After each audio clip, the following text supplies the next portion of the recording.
Thank you for choosing PDC Laboratories for your fourth Unregulated Contaminant Monitoring Rule testing, also known as UCMR4. PDC is fully approved for all methods and ready to provide services for your testing requirements. The sampling instructions are subdivided into 3 assessment monitoring groups, AM1, AM2, and AM3 categories to demonstrate the proper sample collection procedure for each group of test methods.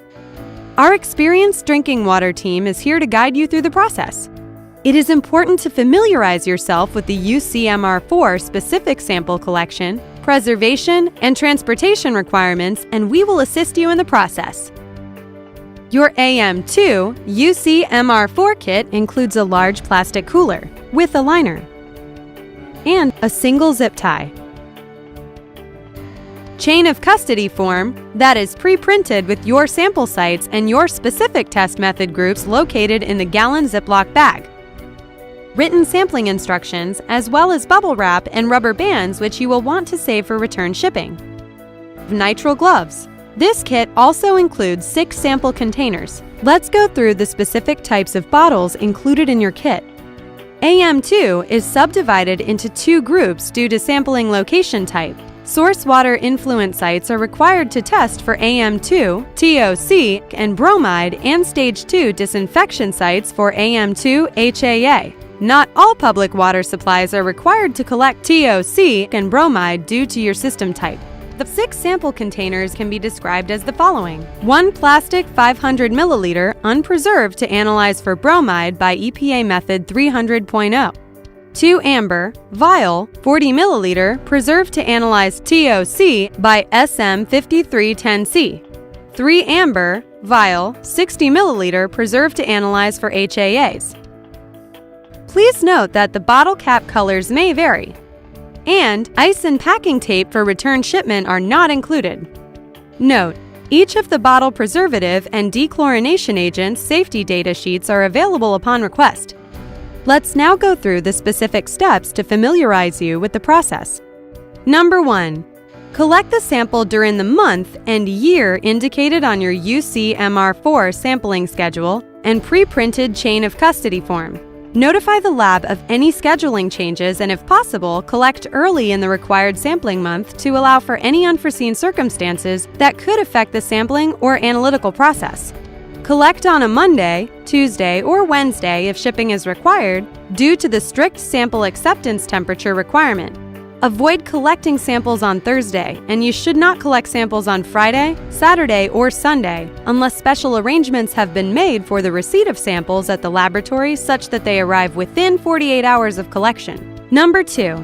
Collect the drinking water sample from an approved EPA site as listed on your schedule. Your public water supply schedule may be obtained by logging into your CDX Exchange account. Next, check the sites listed on your pre-printed chain of custody form to confirm the sites match the CDX schedule. If there is a difference, contact your project manager for help. Number 3. All AM2, TOC, bromide, and HAA samples should be collected on the same day when possible, or reasonably close together. For ease of sampling, each of the sample containers will be pre-labeled with the specific public water supply site location. Nitrile gloves may be worn at your discretion while handling the sample containers due to the potential hazard of bottle preservatives and dechlorination agents. If preservatives or dechlorination agents come into contact with your skin, flush for several minutes, and if necessary, contact your physician. Unwrap the bubble wrap from each glass container and save for return shipment to the lab. Leave the packing material in the bottom of the cooler to prevent bottle breakage. If your public water supply is required to collect from multiple entry point sites, then you may have received multiple coolers. When unpacking the cooler, be sure to keep samples from each cooler grouped together in a designated area to allow for repacking of samples in the same coolers as they were received. Number 4. If sampling from a faucet with an aerator, remove the aerator and screen. Open the tap and let the water run for about 3 to 5 minutes. Number 5. Slow the flow of water to about the width of a pencil. and fill each of the 6 bottles one at a time by removing the cap and filling to the top of the first thread of the bottle without overfilling. Replace the cap. Do not rinse the sample bottle. Overfilling or rinsing of sample bottles will most likely cause pH and chlorine readings to be out of acceptance criteria. Invert the sample bottle 3 times to allow the bottle preservatives and/or dechlorination agents to mix with the sample. This inversion step may need to be repeated if the powdered preservatives can still be seen on the bottom of the sample bottle and are not yet dissolved. Number 6. Wrap the bottles securely in bubble wrap and rubber band. Number 7. Remove the chain of custody form inside the gallon-sized Ziploc bag. Print and sign in the designated sampler areas.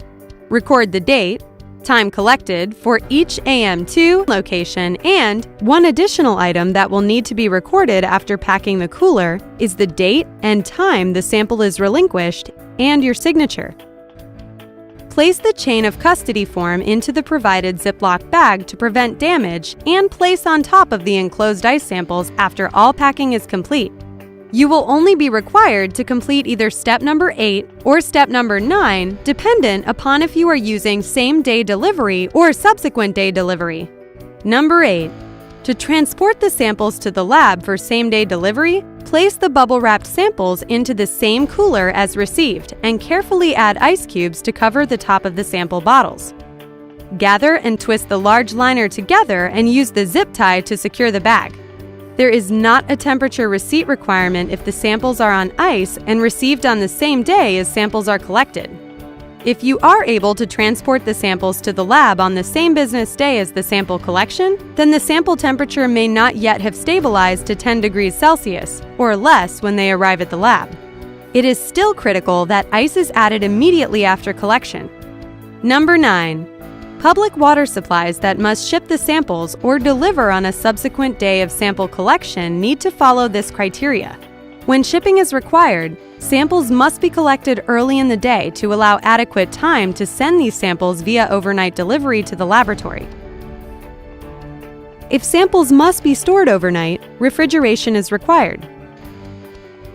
Just before shipping the samples, use the ice bath slurry process. The ice bath slurry is the recommended method of pre-cooling to ensure they arrive at the lab within the required temperature. Before shipping, place the sample bottles in an ice bath slurry for 1 hour. How to create an ice bath slurry for pre-cooling process. First, fill the slurry container to the top, after allowing for the volume of the samples, with crushed ice if possible, or with cubes. Second, add cold water to within 1/2 inch of the top of the ice. The ice should not be floating in the container but rest on the bottom. Drain excess water as necessary. Third, stir the water and ice mixture for 1 or 2 minutes. Finally, sample bottles can be rotated in after one batch is cooled and the ice bath may need more ice added during the pre-cooling process. And then place the bubble wrap bottles in the cooler after pre-cooling is completed. Carefully add ice cubes to completely cover the top of the bubble-wrapped sample bottles. Gather and twist the large liner together and use the zip tie to secure the bag to avoid leakage. Use the packing tape to secure the cooler lid by wrapping it around the entire cooler. Most shipping providers will not deliver a leaking package. Avoid shipping samples during extreme hot and cold conditions if possible. Temperature requirements being out of the acceptable range will trigger resampling. All samples that do not meet temperature specifications per UCMR4 requirements will be rejected by the lab. Once the pre-cooling process is complete, they must arrive at the lab 10 degrees Celsius or less within 48 hours of sample collection, or 6 degrees Celsius or less after 48 hours of sample collection. Do not freeze, or resampling will be required. Upon delivery to the lab, the sample receiving department will confirm proper preservation. Samples will be rejected by the lab if temperature, pH, and chlorine requirements for each bottle type are not met, or if a chain of custody form is not included. You will be contacted if resamples are necessary. If samples are received more than 48 hours after collection, the lab must verify from the public water supply that the sample was held at 10 degrees Celsius or less while in their possession. Please record this in Section 5 of the Chain of Custody form by circling yes or no if applicable. Once samples have been analyzed, a monitoring report will be provided to you. The monitoring results will be uploaded electronically by PDC to the Central Data Exchange website and approved by the public water supply. Data will then be transferred by EPA to the National Contaminant Occurrence Database during the UCMR4 public viewing period. PDC is also required to upload sample quality control data, and the water systems are required to upload data regarding treatment. If you have any questions, please contact our UCMR4 experts, Kim Rakoski or Margie Nobling. PDC looks forward to working with you and providing exceptional customer service to keep your public water supply safe and within compliance. The sampling, preservation, and cooling requirements of the UCMR4 program are to assure that samples of uniformly high quality are provided to the laboratory for analysis. Many of us in the water quality field have heard the statement that sampling and sample handling is the most vulnerable portion of the analytical process. These programs' mandated procedures are designed to minimize this variability. Thank you for choosing PDC Laboratories.